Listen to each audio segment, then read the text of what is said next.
सतीश और रवि, वैसे तो ये दोनों एक ही साथ नौकरी करते हैं। अब इनका प्रोग्राम बना कि किसी अच्छी और कंपनी में जाएं, अच्छे पैकेज के साथ जाएं। दोनों ट्राई करते हैं किसी दूसरी कंपनी में। किस्मत अच्छी थी, बात बन भी गई, अच्छा पैकेज मिल गया। एक साथ दोनों ने रिजाइन डाला। अभी ये कुछ 12 बरस से काम कर रहे थे लगातार, यानी कि अगर किसी कंपनी को छोड़ते भी तो आज रिलीविंग है, कल नई ज्वाइनिंग। इस बार इनके कुछ प्लान अलग थे। ये सोचते हैं कि भाई क्यों ना हम कुछ दिन की छुट्टियां करें, चिल मारें, ट्रैवलिंग करें, अपने शौक पूरे करें, उसके बाद फिर काम ही है। तो जो फिर इस कंपनी से रिलीविंग के बाद अगली कंपनी में ज्वाइनिंग थी, उसमें फासला था 1 महीने का। ये खूब ट्रैवलिंग करते हैं, हर जगह जहाँ पर इनका जाने की इच्छा थी एक एक दो दो दिन वहाँ पर लगाते हैं। कई जगह बाय फ्लाइट जाते हैं, कई जगह बाय ट्रेन जाते हैं। अब जैसे जैसे छुट्टियां खत्म होते जा रही थी, वैसे वैसे ही इनका जो प्रोग्राम था बनता जा रहा था कि यार एक टूर हम गाड़ी पर निकालेंगे। गाड़ी से सफ़र करने का, यानी कि कार से सफ़र करने का मज़ा ही अलग है। तो ये डिसाइड करते हैं कि हम दिल्ली से हैदराबाद के लिए निकलेंगे। हैदराबाद आईपीएल का मैच देखेंगे और उसके बाद फिर हम वापस आएंगे। इसी बहाने लॉन्ग जो है वो ड्राइव भी हो जाएगी, मैच भी देखा जाएगा। ये आज के आईपीएल की बात नहीं है, कुछ साल पहले के आईपीएल की बात है। और हम रास्ते में खाते पीते जाएंगे। बाकी सब तो ठीक था, लेकिन जो ये खाने पीने वाली बात थी शायद इन पर भारी पड़ने वाली थी, या फिर कुछ और ही। शायद खाने पीने वाली बात तक नौबत आती ना, अगर ये थोड़ी सी कंजूसी ना करते हैं।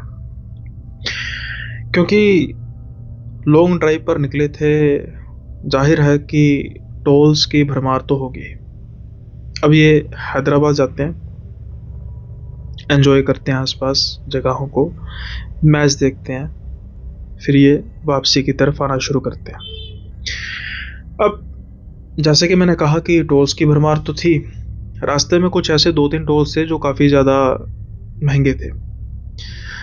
अब ये 2-3 दिन वहाँ पर बिता चुके थे, तो फिर से वही टोल लगना था, उतना ही टोल लगना था। रिवायत तो कोई होनी थी 50% वाली। जब रवि देखता है नॉन ड्राइविंग सीट पर मोबाइल से कि एक रास्ता है जो शायद इन टोल से बचते हुए जा रहा है। वो थोड़ा सा लंबा तो था, लेकिन इनको लग रहा था कि ये किफ़ायती काफ़ी रहेगा, क्योंकि कुल मिलाकर ये 2-3 जो टोल हैं वही हमें काफ़ी ज़्यादा कॉस्ट करेंगे, तो यहाँ से निकलते हैं। अब इतना घुमा फिरा, जिसे कहते हैं ना, जब कोई दुविधा में फंसना हो तो फिर कंजूसी सबसे पहले आ जाती है। यही हुआ इनके साथ। अब ये टोल बचाने के चक्कर में उस रास्ते पर रात के समय में निकल पड़े जिसके बारे में इनको पता ही नहीं था। एक अनजान रास्ता, एक खौफनाक रास्ता, या फिर कहें कि खौफनाक रास्ते का एक ऐसा खौफनाक पॉइंट जहां पर इनको बिल्कुल ही रुकना नहीं चाहिए था।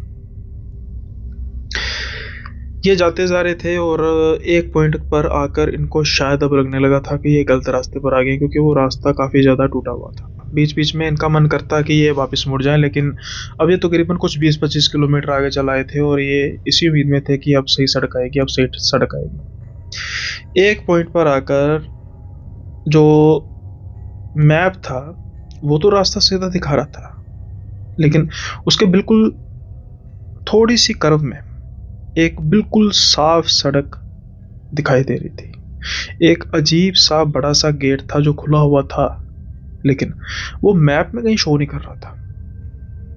देखने में ऐसा लग रहा था कि जो वो सड़क है वो अभी अभी बनी है।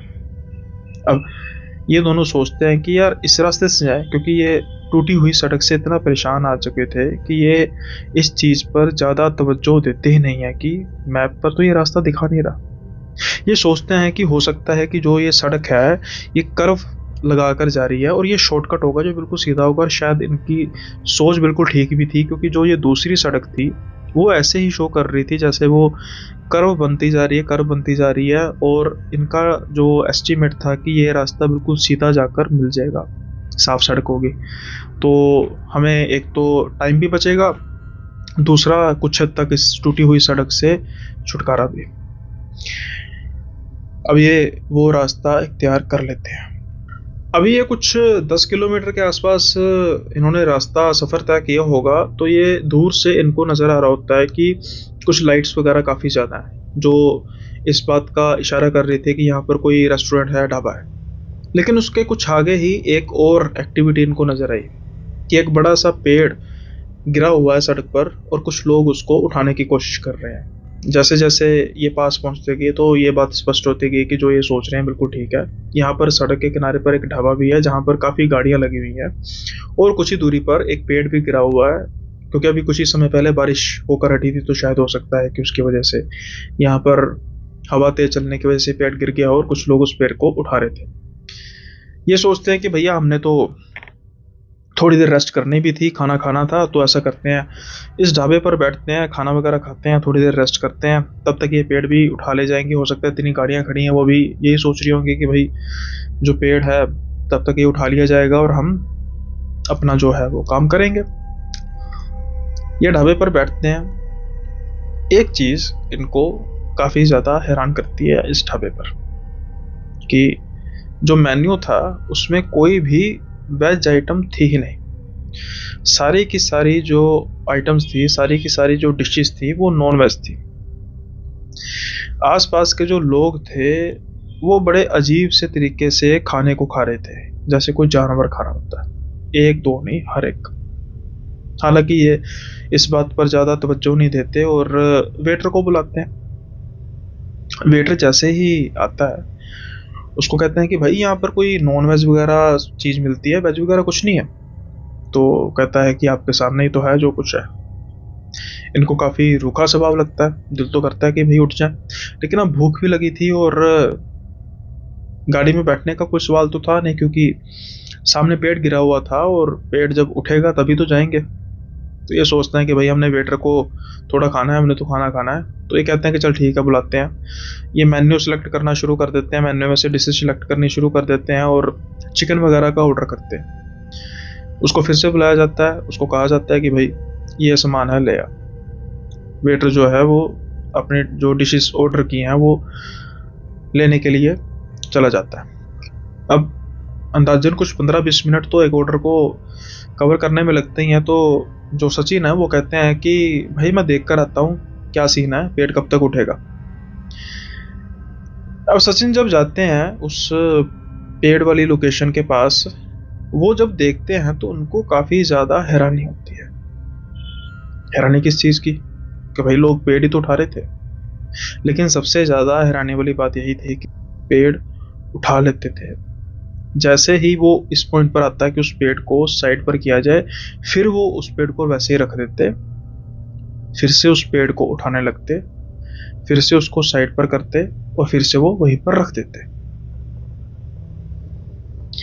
अब सचिन को ये बात काफी अटपटी लगती है कि भाई ये कर क्या रहे हैं, पागल है क्या? अरे एक दो इंसान पागल हो सकता है, इतनी थोड़ी जनता पागल होगी। पहले तो ये देखकर हंसते हैं। जैसे ही हंसते हैं तो वो सभी के सभी सचिन को बड़े ही अजीब से तरीके से देखने लग पड़ते हैं। ये सोचते हैं कि भाई मैंने कुछ ऐसा क्या कह दिया, मैं तो कुछ कहा ही नहीं, हंसा ही हूँ। ये कह रहे हैं कि भाई आप पेड़ को साइड पे कीजिए ना, ये उठाकर क्यों आप ऐसे ही रख रहे हैं, मतलब एक जगह आप पूरी तरह जोर लगा के उठा रहे हो, भाई आप उसको साइड पे क्यों नहीं कर रहे। वो उसको घूर कर देखे जा रहे थे। सचिन को फिर से काफ़ी अजीब लगता है और कुछ डर भी लगता है कि कहीं ये कोई गैंग तो नहीं है, कहीं ये कोई लुटेरे तो नहीं है। अरे नहीं नहीं, ऐसा नहीं हो सकता, क्योंकि वही इतनी गाड़ियां लगी हुई हैं, इतने ढाबे में लोग हैं और इतना बड़ा ढाबा है, कुछ ऐसा होता तो इनको पता नहीं होना था। ये बड़े ही हैरानी भरी निगाहों से उनकी तरफ देखते हैं और ये वापस मुड़ जाते हैं। जैसे ही वापस मुड़ते हैं ना, तो फिर से वो अपना काम जारी रखते हैं। अब दूसरी ओर अनिल बैठकर वेट कर रहे थे और वो ऑब्जर्व कर रहे थे लोगों को कि वो बड़े अजीब से तरीके से खाना खा रहे हैं। सचिन को हैरान परेशान देखकर ये पूछते हैं कि भाई क्या हुआ। तो सचिन उसको सारी बात बताता है कि ऐसा कर रहे हैं। अनिल कहते हैं कि यार सच कहूँ तो मुझे ना ये जो सिस्टम है कुछ अजीब सा लग रहा है। सचिन कहता है कि मैं समझा नहीं। कहता है यार ये लोग देख तो ऑब्जर्व कर रहा है, कैसे खाना खा रहे हैं जैसे जानवर खा रहे होते हैं। सचिन कहता है यार अलग तो कुछ मुझे भी लग रहा है, लेकिन अब ऑर्डर कर दिया है, देखते हैं यार ऐसा करते हैं, 1-2 बाइट लेते हैं और फिर उसके बाद हम कहते हैं पैक कर दो, चल पड़ते हैं, बाद में देखेंगे। दोनों की सलाह बन चुकी थी। अब ये इनके बात करते करते वो वेटर खाना ले आया। ढका हुआ था किसी कपड़े से, अजीब सा लग रहा था क्योंकि आमतौर पर डिशेस को ढका नहीं जाता, फिर भी होगा सिस्टम कोई। जैसे ही ये इनके सामने खाना रखते हैं, वो डिश जो कपड़ा होता है उसको हटाते हैं, लेग पीस पकड़ते हैं, खाने की तैयारी करते हैं। अचानक से सचिन अनिल का हाथ पड़ता है, रुक रुक रुक यार रुक। वो कहता क्या हुआ? कहता यार मुझे कुछ ना हलचल सी दिखाई दे रही है। कहता किस चीज़ की हलचल? जैसे ही वो चिकन लेग पीस को देखता है तो वहां से कीड़े निकल रहे थे। ये देखकर तो दोनों का दिमाग सकपका जाता है। वो कहता है कि भाई ये क्या है? वो काफी ऊंची सी आवाज में वेटर को आवाज लगाता है और कहता है कि जल्दी आ यार, ये क्या कर दिया? लेकिन हैरानी वाली बात बताऊं क्या थी? इतनी ऊंची आवाज लगाने के बावजूद जो आसपास लोग बैठे थे, जैसे तो उनको इनकी आवाज सुनी नहीं, वो अपने काम में मगन थे। वो कहता है कि भाई ये क्या तूने बना दिया? तो वेटर को काफी रूखी सी आवाज में कहता है जो आपने ऑर्डर किया था वही तो बनाया। वो कहता है भाई इसमें कीड़े हैं, देख तुझे कीड़े नजर नहीं आ रहे? वेटर इनको काफी अजीब से तरीके से गुस्से से देखता है और कहता है मैं चेंज करके लाता हूँ। ये कहते हैं कि भाई चेंज करने की लोड नहीं, रहने दे, हम जा रहे हैं, हम नहीं खाएंगे। तो वेटर कहता है कि ऐसे कैसे नहीं खाओगे? मैंने कहा ना कि मैं चेंज करके लाता हूँ। ज्यादा इनकी बात सुनता नहीं हो, जल्दी से मुड़कर आगे चलने लग पड़ता है। ये कहते भी रहते हैं कि भाई हमने नहीं कुछ खाना, लेकिन अनिल रोकता है, कहता है यार रुक यार, कोई बात नहीं, ऐसा करते हैं, खाना आएगा, कहते हैं पैक कराते हैं, चलते हैं। अब जो वो दूसरी बार खाना लेकर आया कुछ ही मिनटों में वही वैसे ही कपड़े से ढका हुआ था। ये कपड़ा उठाते हैं, लेकिन इस बार तो हद हो चुकी थी। कपड़ा उठाने से पहले ही इनको काफी अजीब सी बदबू तो आ रही थी, लेकिन जैसे ही ये कपड़ा उठाते हैं उसके बाद तो मानो जैसे इनकी हालत बदली हो जाती है। कारण क्योंकि उसमें ना ही कोई चिकन था, ना ही कोई चिकन लेग पीस था, चिकन विंग्स थे। वहां था उंगलियां, वहां थे हाथ, वहां थी आंखें, इंसान नहीं। जैसे ही दोनों ये देखते हैं, अब इनको इस चीज का आभास हो चुका था कि निश्चित ही ये किसी गलत जगह पर, गलत नहीं बहुत गलत जगह पर आ चुके हैं। ये अब अपने आसपास का माहौल देखते हैं तो सभी के सभी वो लोग जो कुछ समय पहले अपने खाने में चाहे वैश्याना तरीके से खा रहे थे लेकिन मगन थे, इवन की अनिल की इतनी ऊंची आवाज देने के बावजूद वेटर को उनका ध्यान टस से मस नहीं हुआ। अब वो सभी इनकी तरफ घूर कर देखे जा रहे थे। और जब सचिन और अनिल उन प्लेट्स को ध्यान से देखते हैं तो वहां पर भी इंसानी शरीर के टुकड़े थे। ये दोनों जल्दी से उठते हैं, गाड़ी की तरफ भागते हैं, गाड़ी रिवर्स करते हैं। और गनीमत थी कि जहां पर कुछ समय पहले कुछ लोग उस पेड़ को उठाए जा रहे थे, बार बार वहीं पर रखे जा रहे थे, वहां पर अब कोई नहीं था और ये गाड़ी भगाते हैं। लेकिन अब इनको गाड़ी के पीछे एक भीड़ नजर आ रही थी, मुर्दों की भीड़, प्रेतों की भीड़ जो इनका पीछा कर रही थी। किस्मत शायद इनकी अच्छी थी कि वो सड़क अब खत्म होने को थी। जैसे ही वो सड़क के अंत की तरफ जाते हैं तो वैसे ही इनको फिर वही दरवाजा दिखाई देता है जैसे वो दरवाजे में से निकले थे, जिस दरवाजे से उन्होंने उस सड़क में एंटर किया था। सड़क उस दरवाजे को पार करते ही मानो जैसे सड़क पीछे से गायब हो गई। वो फिर अब टूटी फूटी सड़क पर आ चुके थे। अब इन दोनों की हिम्मत जवाब दे चुकी थी, लेकिन ये जानते थे कि अगर रुके तो जान से जाएंगे। कुछ दूर आगे जाने के बाद इनको एक गांव दिखाई पड़ता है। हालांकि रात का समय था तो गांव तो सारा सुनसान होना ही था, लेकिन किसी तरीके से ये एक बड़े से घर के पास अपनी गाड़ी को रोकते हैं, हिम्मत करके दरवाजा खटखटाते हैं। वहां से एक बुजुर्ग आदमी निकलता है और इनको पूछता है कि भाई क्या हुआ? तो ये कहते हैं कि हम अभी डरे हुए हैं, प्लीज आप हमें अंदर आने दो। तो बुजुर्ग कहता है कि भाई मुझे क्या पता तुम कौन लोग हो।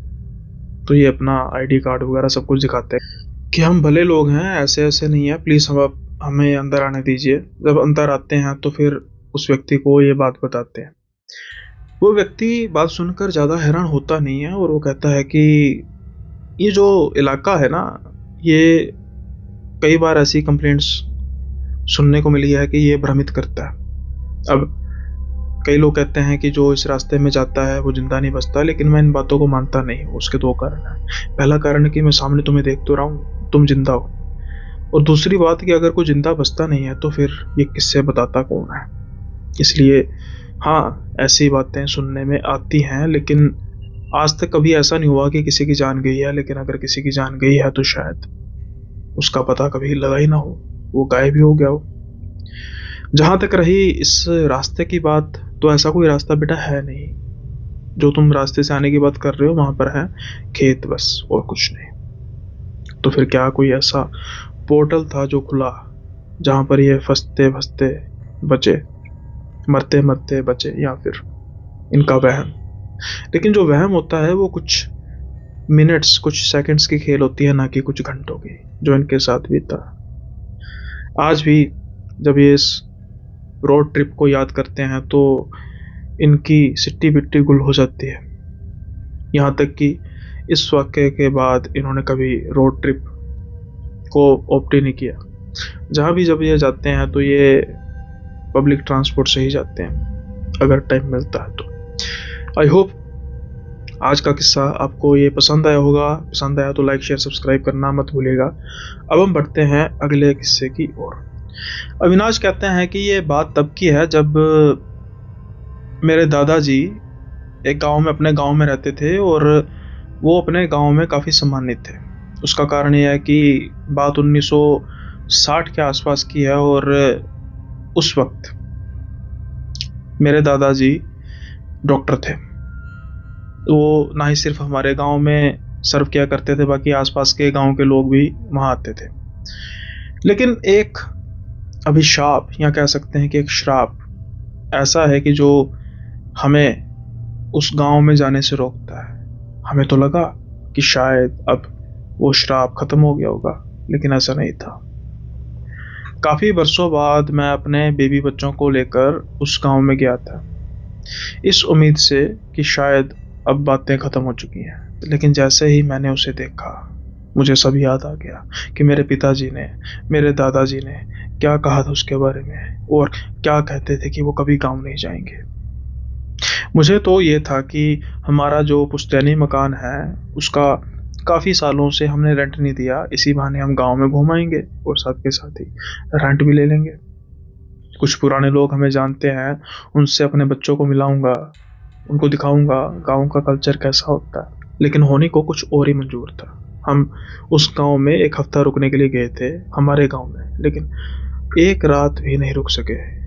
अब ऐसा भी क्या हो गया कि रातों रात हमें वहां से निकलना पड़ा। उसका कारण था कि शायद एक श्राप, जो शायद किसी ने मन ही मन में दिया होगा, और वो हमारे परिवार पर कहर बनकर टूटा। किस्सा तब का है जब दादाजी गांव में डॉक्टर थे। अब जैसा कि मैंने कहा कि ना ही सिर्फ हमारे गांव में बल्कि बाकी गांव के लोग भी वहां पर आते थे उनके पास दवाई लेने। लेकिन उनका एक जो रेगुलर पेशेंट था ना, वो गांव का ही था, या फिर यूं कहें कि बस हमारे गांव के बिल्कुल पास के मकान, यानी कि हमारे एडजॉइनिंग में जो घर था वहीं का। और शायद उनका सबसे रेगुलर और सबसे खूंखार मरीज भी वही था। मेरे दादाजी और मेरे पिताजी बताते हैं कि वहां पर एक लड़का रहता था जो मेंटली तौर पर काफी अपसेट था। यहाँ तक कि उसको जानवरों वाले पिंजरे में बंद रखा जाता था। अब ये जमाना तब का है जब कोई बामुश्किल कैमरे भी बामुश्किल ही मिलते थे, तो ऐसा तो नहीं है कि कोई फोटो खींचेगा, सोशल मीडिया तो था नहीं कि उसको जस्टिस मिलेगा। जैसा तैसा भी था, ऐसे लोगों के लिए अस्पताल होता है, ना कि पिंजरा।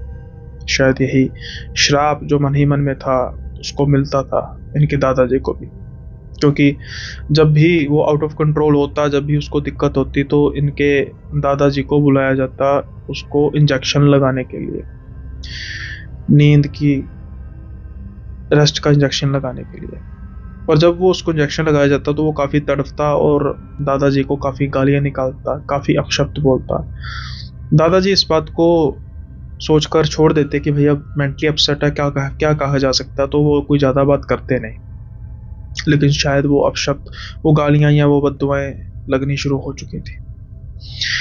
मेरे दादाजी के 5 बेटे थे। मेरे दादाजी खुद 3 भाई थे जो उसी मकान में रहते थे। बहुत बड़ा मकान था। ये जो मकान था वो होली सोली था मेरे पिताजी के नाम पर, क्योंकि जो आसपास की ज़मीनें थी, काफ़ी ज़्यादा ज़मीनें थी, वो प्रॉपर्टीज़ पहले ही बांट दी गई थी दादाजी द्वारा, ताकि किसी तरीके का कोई झगड़ा ना हो, तो जो घर था वो हमारे हिस्से में आता था। अब उस लड़के के साथ ऐसा भी क्या हुआ। एक दिन सुबह सुबह किसी रोने की आवाज़ तो नहीं आ रही थी। शायद उसके जाने से कोई दुखी नहीं था उसके घर वाला।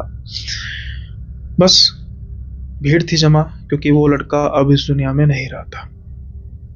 अभी कल ही तो दादाजी ने इंजेक्शन लगाया था। सुबह वो उठा नहीं। जल्दी जल्दी में अंतिम संस्कार की तैयारी की जाती है और अंतिम संस्कार होता है, लेकिन असली खेल तो अब शुरू होना था। क्योंकि जब वापिस आया जाता है तो सभी के सभी लोग थर थर कांपते हैं। कारण वो लड़का जिसको कुछ ही समय पहले ये चिता की आग पर जलने के लिए छोड़कर आ चुके थे, वो उस घर के गेट के सामने खड़ा हुआ इनकी तरफ देखकर हंस रहा था। ठीक वैसे ही जैसे वो जब अपने पागलपन के दौर में आता था तो हंसता था। शाम का समय था, अंधेरा होने को था। हर एक ने नज़ारा देखा और जिसने भी देखा वो बस सन का सन रह गया। और तो और वो लड़का इनकी आंखों के सामने ही देखते देखते गायब हो गया।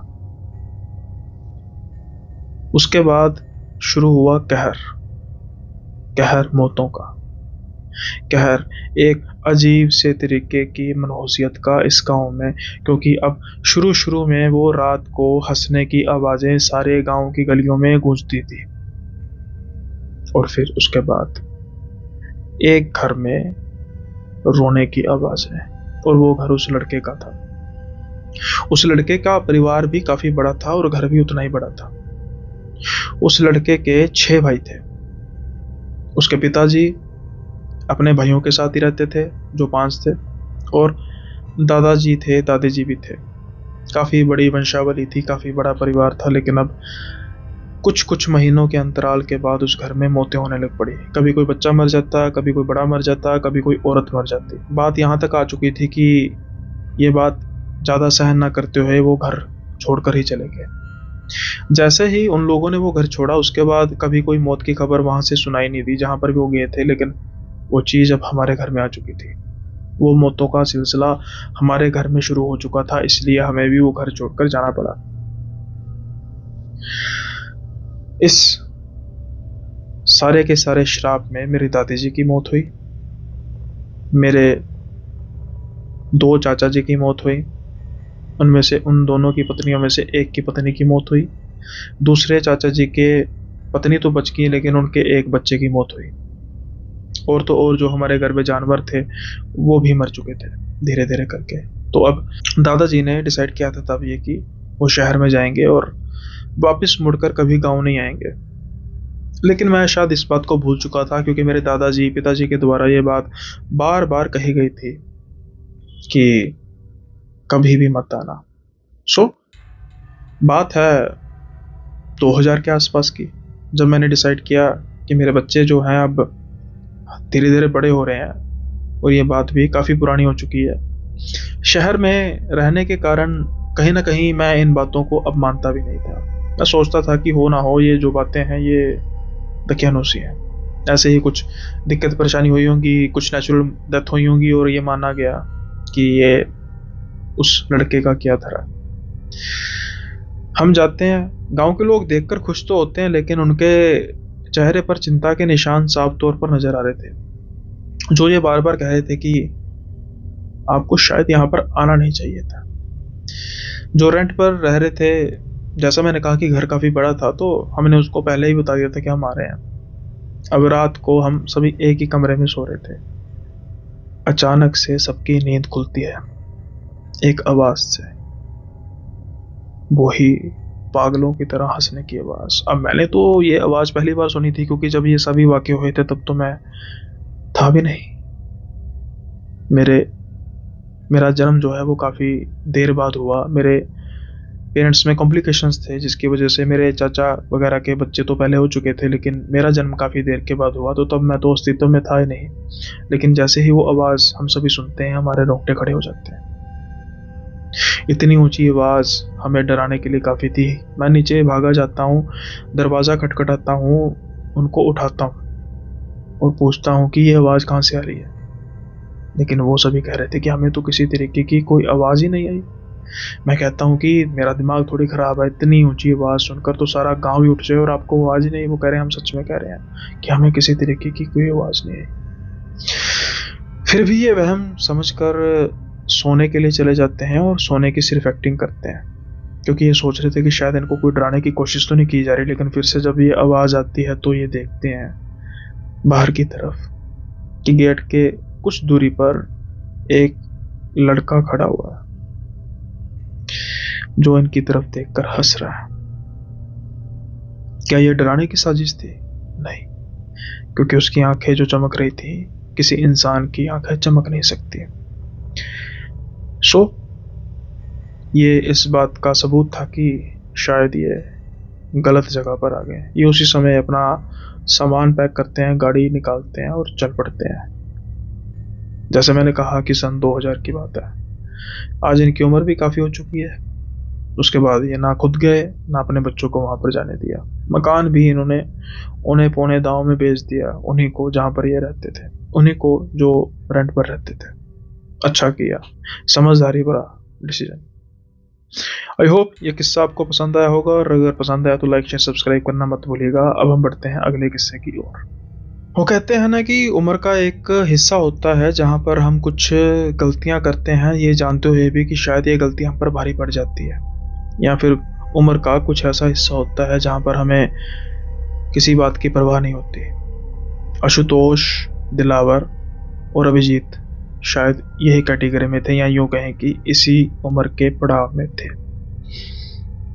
ये तीनों जाने हिमाचल के रहने वाले हैं और कांगड़ा में इनके पिताजी एक सरकारी ऑफिसर हैं, काफ़ी बड़े पदवी पर।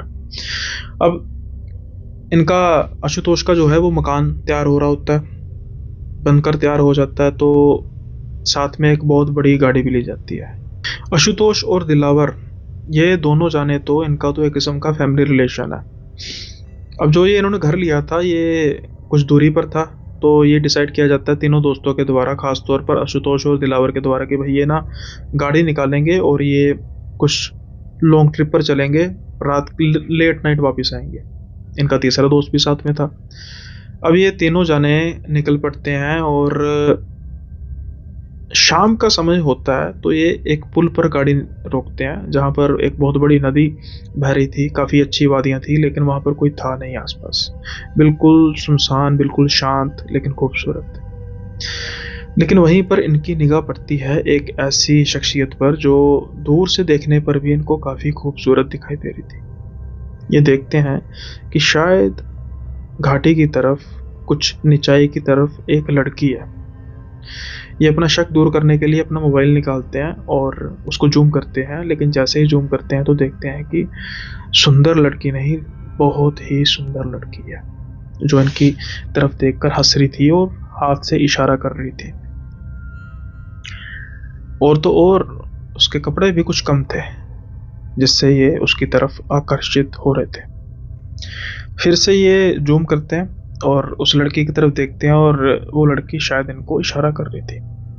अब मन कब मन चला हो जाए ये कहा थोड़ी जा सकता है। इन तीनों का मन भी मन चला हो चला था। ये तीनों डिसाइड करते हैं कि ये नीचे की तरफ जाएंगे और देखते हैं क्या होता है। अब ये जिस एरिया से इन्होंने जाना था वहाँ पर काफ़ी ऊंचे ऊंचे पेड़ थे, झाड़ियाँ थीं और एक घुमावदार सा रूट था, कुछ लंबा, क्योंकि सीधे तो वो डायरेक्शन कम, थोड़ी सी जो सीधे तो वो डिस्टेंस था वो थोड़ा सा कम नज़र आ रहा था, लेकिन अगर हम घुमावदार करके जाएंगे तो जाहिर तौर पर लंबा था। और जैसा मैंने कहा कि शाम ढलने को थी, रात होने को थी, और इनके पहुंचते पहुंचते वहां पर रात हो ही चुकी थी। अब ये उस लड़की को ढूंढ रहे थे। लड़की तो इन्हें मिली नहीं, लेकिन इनको वो नजर आया जिसकी कभी इन्होंने उम्मीद तक नहीं की थी। इधर उधर देखने के बाद ये आवाज लगाते हैं कि हम आ गए, कहाँ पे हो तुम? लेकिन कोई भी आवाज इनको सुनाई देती नहीं। फिर कुछ समय बाद इनको ऐसा लगता है कि कोई चीज है, कोई खाने की आवाज है, कोई चबा रहा चीज। अब ये जहां से आवाज आ रही थी वहां पर ये लाइट ऑन करते हैं और धीरे धीरे एक झाड़ी की तरफ बढ़ते हैं और देखते हैं कि वही लड़की जो इनको काफी दूर से सुंदर नजर आ रही थी, अब उसकी शक्ल एक चुड़ैल की तरह है और वो जो खा रही है वो किसी इंसानी लाश के अवशेष हैं, शायद नदी में बहकर आए होंगे। बस ये क्या देखना था कि तीनों जाने बोल्ट बन गए। ये भागे अपनी गाड़ी की तरफ। वो चुड़ैल अब इनके पीछे पड़ी। ये तो इन्होंने मुड़कर देखा नहीं, लेकिन उसकी ऊंची ऊंची हंसने की आवाजें इनको साफ तौर पर आ रही थी। ये जल्दी से गाड़ी में बैठते हैं और बिना मुड़े बिना पीछे देखे बस ये चलाते जाते हैं गाड़ी जब तक ये अपने घर पे पहुंचते नहीं। घर पे जब ये पहुंचते हैं ज्यादा कुछ बताते नहीं, लेकिन इनकी आंखों का डर, इनके शरीर की कंपकपाहट साफ तौर पर ये इशारा कर रही थी कि कुछ पड़ा हुआ है। सख्ती से पूछे जाने के बाद ये बताते हैं कि ऐसा ऐसा हुआ था, बहुत डांट पड़ती है। लेकिन इनकी तबीयत कुछ ज़्यादा ही खराब लग रही थी, तो इसलिए इनके पिताजी वहाँ जो इनके गुरु होते हैं उनके पास लेकर जाते हैं इनको। जब वहाँ लेकर जाया जाता है तो उनके गुरु बताते हैं कि तुम्हारी जो किस्मत है इतनी अच्छी है, लेकिन ये बार बार इतनी अच्छी होगी नहीं, क्योंकि तुम जो कर्म करने जा रहे थे, जिस सोच के साथ जा रहे थे, वो तो था ही गलत, लेकिन शायद कुछ अच्छा कर्म था जो तुम्हारे सामने आ गया, या तुम तीनों में से किसी का था। क्योंकि वो जो चुड़ैल थी उसने तुम्हारा शिकार करना था, तुम तीनों का शिकार करना था। लेकिन जहां तक मैं देख पा रहा हूं कि जब तुम वो रास्ता नाप रहे थे, उस रास्ते पर चल रहे थे, एक नहर, एक नदी से बहती हुई लाश वहां पर आन पड़ी। चुड़ैल ने उसको पकड़ा और उसका शिकार किया। अगर उसे शिकार ना मिलता तो फिर तुम तीनों का शिकार था, जो होते होते रहा। तो आगे अपने मन को चलाने से पहले, यानी मन चला होने से पहले, इस बात का ध्यान रख लेना कि हर चमकती चीज सोना नहीं होती और हर एक खूबसूरत लड़की आम लड़की नहीं होती। होप ये किस्सा आपको पसंद आया होगा। और आज कमेंट्स की तरफ बढ़ते हैं कि बड़े कमेंट्स से भाई थोड़े से ज़्यादा ही हो गए, लेकिन मैं कुछ कमेंट्स को सम अप करके एक बताता हूँ कि जो मैंने अभी recently members only video share किया, तो उसमें से मुझे कम्युनिटी में से भी कुछ मैसेजेस आए हैं और कुछ भाई लोग बता भी रहे हैं कि हम ज्वाइन करना चाह रहे हैं लेकिन हमसे ज्वाइन हो नहीं रहा। जैसे एक यूएसए से थे, एक पाकिस्तान से थे। भाई देखो, मुझे तो इसके बारे में ज़्यादा पता नहीं। जब आप लिंक को क्लिक करेंगे ना, ज्वाइन का बटन दबाएंगे, यहाँ पर लिंक को क्लिक करेंगे तो वहाँ पर आपको पेमेंट ऑप्शन आएगा। अब मुझे नहीं पता कि यूपीआई, मतलब वैसे तो इंडिया में, लेकिन जैसे ऑनलाइन ट्रांजेक्शन में शायद दूसरे कंट्रीज़ का अलग अलग होता है, जैसे debit card, credit card, net banking. तो ये आप चूज़ करके देख सकते हैं। तो इसके बारे में मैं अपनी कंट्री में तो कर सकता हूँ, बता सकता हूँ कि यूपीआई यूज़ कर सकते हैं, गूगल पे यूज़ कर सकते हैं, credit card, debit card, net banking use कर सकते हैं। लेकिन अब जो दूसरा है कंट्रीज़ का, वहाँ तो मुझे पता नहीं है।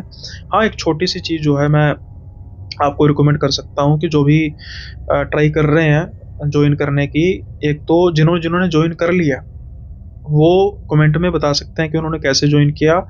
और अगर फिर भी कोई दिक्कत आ रही है तो आप एक काम कर सकते हैं कि यूट्यूब पे देख सकते हैं, लेट्स से कि how to join some channels membership in India, in Pakistan, in other country, जो भी आप कंट्री में रहने वाले, तो वहाँ पर आपको अनेकों ट्यूटोरियल मिल जाएंगे कि ऐसे ऐसे ज्वाइन कर सकते हैं। तो आपके लिए भी ईजी हो जाएगा।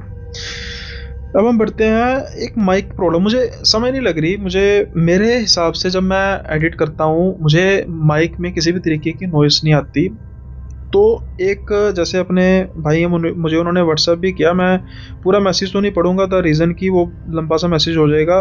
तो ये अपने मद्दी जी हैं बेंगलोर से, इन्होंने भी कहा है, तो शायद इनका ही ये दूसरा जहाँ पे इन्होंने कमेंट किया है, तो इन्होंने माइक की बात की है। अब थोड़ा सा मुझे प्लीज़ आप बताइएगा कि भाई माइक की किस किस को प्रॉब्लम आ रही है, किस किस को नई प्रॉब्लम लग रही।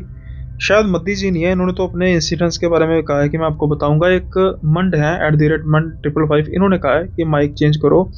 भाई माइक तो मैं चेंज कर दूंगा, लेकिन मुझे समझ नहीं लग रही कि हर एक को प्रॉब्लम हो तो सभी ये दिक्कत करें, कईयों को आ रही है। अब मुझे नहीं पता कि क्या दिक्कत है। माइक चेंज करने में कोई प्रॉब्लम नहीं, वो हो भी जाएगा। इसके अलावा लाइटिंग को लेकर अच्छा रिस्पॉन्स है, कईयों का है कि पर्पल शो कर रही है, कुछ है, वो थोड़ा धीरे धीरे भाई इवॉल्व होता रहेगा, आपको थोड़ा सा साथ देना पड़ेगा। वहीं दूसरी ओर कुछ जो अप्रिसिएशन के कमेंट्स हैं वो मुझे मिल रहे हैं, जो स्टोरीज हैं वो भी दिन ब दिन निखरती जा रही हैं। Thank you for that. And इसके अलावा एक भाई कह रहे हैं कि नहीं सुनील सर, यूट्यूब प्रीमियम वाले लोग आपके वीडियोस देखेंगे तो एड्स वाले लोगों से ज़्यादा रेवेन्यू मिलेगा, ये सुहेल बोल रहे हैं। सुहेल भाई ऐसा होगा तो अच्छी बात है, लेकिन मुझे इसका पता नहीं है इसके बारे में ज़्यादा कि प्रीमियम का क्या सिस्टम होता है। हम तो खुद पे करते हैं 149 rupees per month Indian rupees में, तो इससे ज़्यादा मुझे नॉलेज नहीं है। अगर ऐसा होगा तो ठीक है, वैसे तो ओवरऑल अच्छा पैकेज है भैया। आप कोई भी वीडियो बिना किसी ऐड के देखेंगे। जैसे मैं ड्राइव ज़्यादा ड्राइव पर रहता हूँ, तो भाई मैंने जब सॉन्ग सुनने होते हैं, मोबाइल की जो वो है स्क्रीन है, उसको ऑन तो रखा नहीं जा सकता, गाड़ी में इतनी एग्जॉस्ट होगी उसकी बैटरी, तो मैं तो ऑफ करता हूँ स्क्रीन, क्योंकि उसमें भी फिर भी चलता रहता है विदाउट एड्स। वहीं शायद मुझे पहले इस बात को कर देना चाहिए था, मेरी नालायकी है कि आज जो मैं ये वीडियो शूट कर रहा हूँ, एक बड़ी ही दुखदाई घटना जो पेश आई है। जो पहलगांव में कुछ राक्षसों ने मासूम टूरिस्टों को अपनी गोली का निशाना बनाया, वो भी धर्म पूछकर। इससे ज्यादा बड़ी शर्मनाक बात क्या हो सकती है।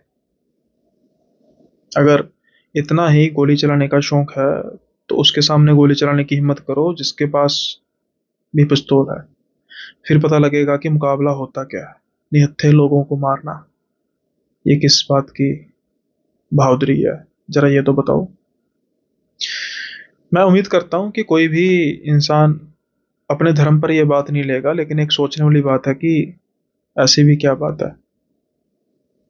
बहुत ही शर्मनाक बात है।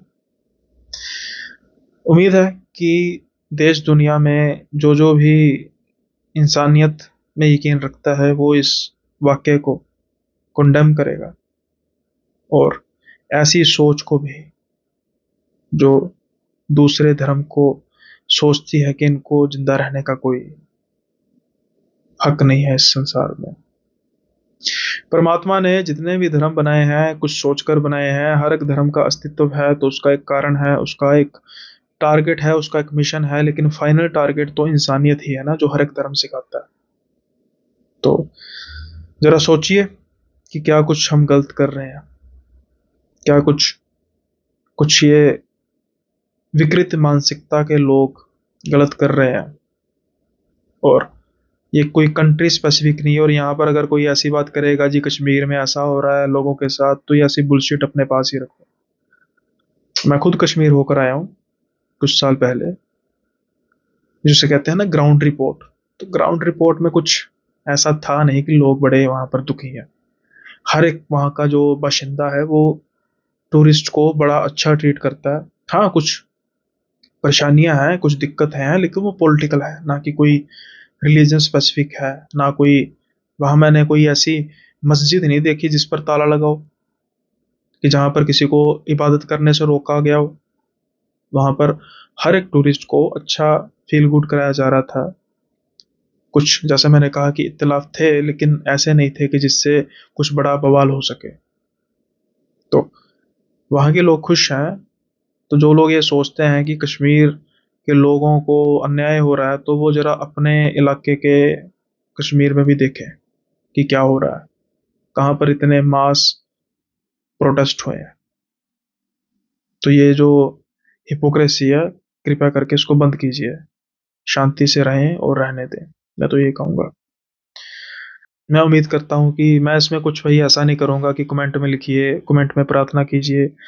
आपके कमेंट में प्रार्थना करने से ऐसा नहीं है कि कुछ, मतलब बस मन में कीजिए उन सबके लिए प्रार्थना जो इस शर्मनाक, इस कायरतापूर्ण जो वाक़या हुआ इसमें उन्होंने अपने प्राण गँवा दिए, और जो ये चूहे बिलों में छुपकर बैठे हुए हैं, जल्दी ही इनको इनके अंजाम तक पहुँचा दिया जाएगा।